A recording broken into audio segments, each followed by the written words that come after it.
Hi, meet Brittany here. I wanted to introduce you all to my tarot decks, of which I have four.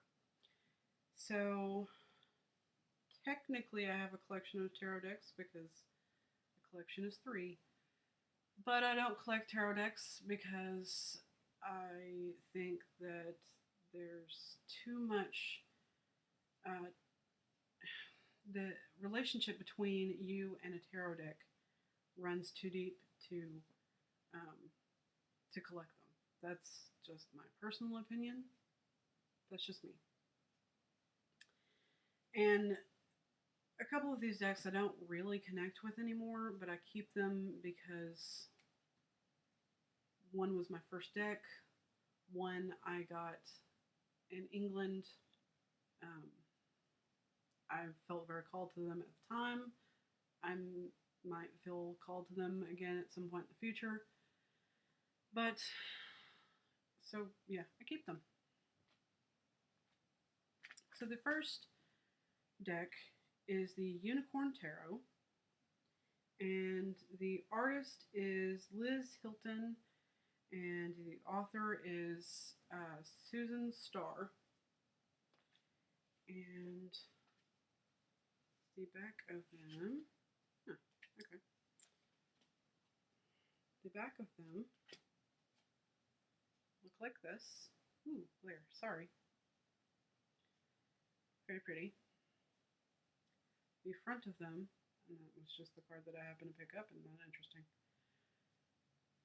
Front of them, I mean, I like them because there's a unicorn in every picture, and if you like really knew me, you would know that I'm just a unicorn fanatic. The I can't Dodgeball. If any of you've seen the movie Dodgeball and you remember the scene where he goes over to the girl's house and it's filled with unicorns, if I wasn't married, that would be pretty much my apartment. Sad but true. Sad but true. The next, the Unicorn Tarot was my first tarot deck. It was the one that I believe it was the first one. Yeah. So that's why I keep it. The second one is the Goddess Tarot, and these cards are a little bit short and wide. Here's the back of the card. I'm trying to tilt them so there's no glare. It kind of looks like a uh, royal quilt. It's kind of cool. And I have no idea if I could pull the full. Yeah. It's actually not, the cards aren't labeled according to the Rider Waite style. Um, they're they're all goddesses, and every card has a certain goddess and a certain connotation to whoever that goddess is, and they're very beautiful. They're very beautiful cards, and there's no way I'm going to be able to find the full for you in these because they're not in order, and I don't want to sit here wasting your time. So I'm just going to pull up the Magician for you. The third deck, if I can find the Magician in this one, the third deck that I purchased, um, I'm sorry, the third deck that I purchased was the Deviant Moon Tarot, and the artist is Patrick Valenza, and these are really, really cool cards. There we go. Oh, there we go.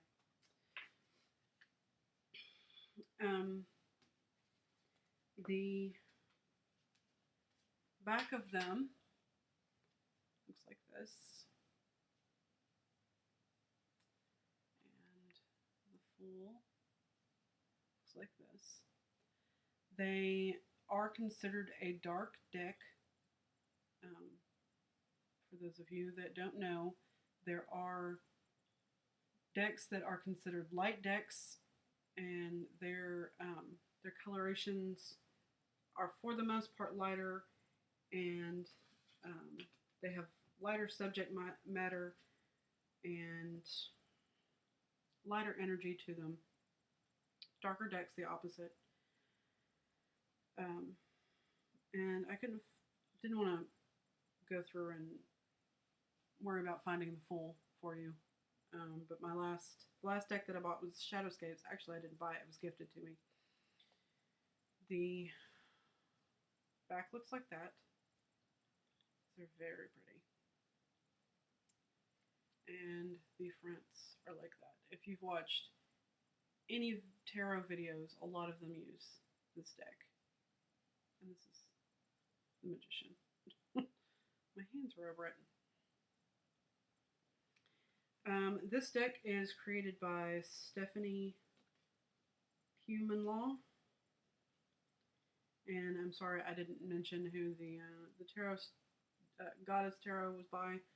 It is by Chris Walter. WALDHERR.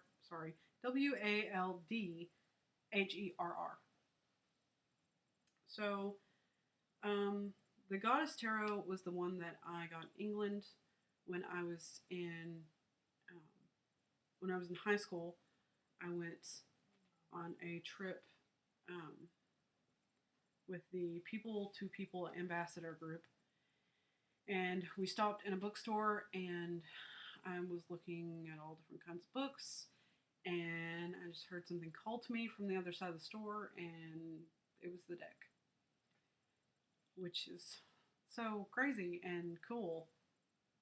But the unfortunate part of it is that once I got back to the States, I could not connect to it the same way that I did over in England. So I don't know what that was about, but yeah. So I've used it a few times in the Tea and Tarot class that we are doing, that we are currently doing in my public group. And the first couple times it really helped me connect to the deck. And then I got to where the themes of the major arcana cards and the deck just weren't melding together well enough for me to use it anymore for class purposes. So I started looking at eclectictarot.com. If you're new to tarot, that is the one suggestion that I would make to you, is go to that website, eclectictarot.com. It's eclectic with an AE instead of just an E. And they have, if not every tarot deck ever made, they have most of them. And you can just sit there for hours and go down their list looking at pictures of tarot decks and finding some that really jive with you. So, here's the story on the Deviant Moon and Shadowscapes, because it's a great story. So I was looking at eclectictarot.com, and I was trying to find a new tarot deck for the Tea and Tarot class that we have. And I found the Shadowscapes on there, and I really, really liked it. But I was apprehensive about it because either the review on there or the review on maybe Amazon talked about it was a really pretty deck, but the problem with it was that you couldn't concentrate on a reading for the imagery because you would lose yourself in the imagery. And I am relatively new to the tarot journey, so I decided that probably wouldn't be a good idea. So I kept looking. And Deviant Moon was one that just kept popping up. And it was like, why does this one keep popping up? I don't even really like the imagery. It's interesting, but I don't know why I keep seeing this. So I kept seeing it and kept seeing it and kept seeing it, and finally I was like, screw it, I'm just gonna go ahead and get this deck because I was going to go ahead and get the Shadowscapes deck, but every attempt that I had made to get the Shadowscapes deck was thwarted somehow. I had ordered the Shadowscapes deck and book set on Amazon, and the company that I ordered it from apparently didn't understand that I wanted the deck and the book, and they just sent me the book. so, so I got a free book out of the deal, but still I didn't have the deck, so the book was pointless.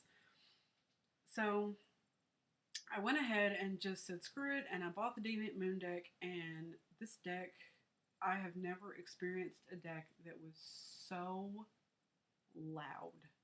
Like, screaming at me, and um, not like crazy serial killer movie kind of scream, but like, neediness scream, like, hey, hey, hey, pay attention to me, like all day, every day.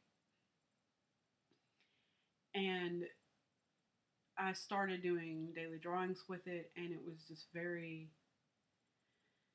was very succinct and very to the point, and very like, this is what you need to do, and this is only what you need to do. And once I did that, I did another draw and it said, hey, good job, you did what I told you to do. And then I did another draw and it said, why are we still talking about this? I told you what you needed to do, you did it. This discussion is not open anymore. So this deck is very, I hesitate to say the word bitchy because it's sitting right in front of me, but authoritative. This deck is very authoritative. And so then one of my friends from the public group bought me the Shadowscapes deck for an early birthday present, which I was so excited about because I actually had the Shadowscapes deck in my hand. And it was just, it's so beautiful. It's so beautiful. Even if you don't connect to the deck on a personal level, you can't deny the artistry, the just, oh, it's just so beautiful. So I was excited that I got it, and then I had trouble connecting to it, and I was like, why am I having trouble connecting to the deck that I have been running after for about 4 months now? And it turns out that the Shadowscapes deck, for me, is so quiet. And it's hard to hear something that's so quiet when you're hearing something that's so loud. So I was trying to figure out a way to balance the two. And the friend that gave me the Shadowscapes deck said, well, what you need to do, and this will help balance them out and help you bond with the decks when you feel like it's difficult to bond, or it'll help you bond in ways that you haven't realized yet, is to take the decks and put them underneath your pillow while you sleep. And so I did that. I put both of them side by side underneath my pillow, and it has helped me tremendously because, for one, the Shadowscapes deck has decided that its voice needs to be heard, and the Deviant Moon deck has decided that it doesn't necessarily have to be loud all of the time. It also, and I don't know how this is working, but it's energy, so it's not necessarily for me to know, but it is helping my dreams kind of balance out a little bit. So that's pretty cool. So anyway, those are my 4 decks. Regular playing cards. I do collect en masse And I have now probably, I would say, about 85, 90 decks. And I don't collect them, and I don't buy them and let them sit on the shelf, or buy two of the same deck and then open one of them. No, I buy them and then I open them and I play with them at least once, and then I put them back in order and put them back in the box. And sometimes I get them out and play with them, and sometimes not. So, but I have cards of all different shapes, sizes, um, categories, subject matter. Some of them quite ridiculous. So I might have to make a video about that someday. But anyway, those are my tarot cards. Mary Meet. Or Mary Part, sorry. Mary Part.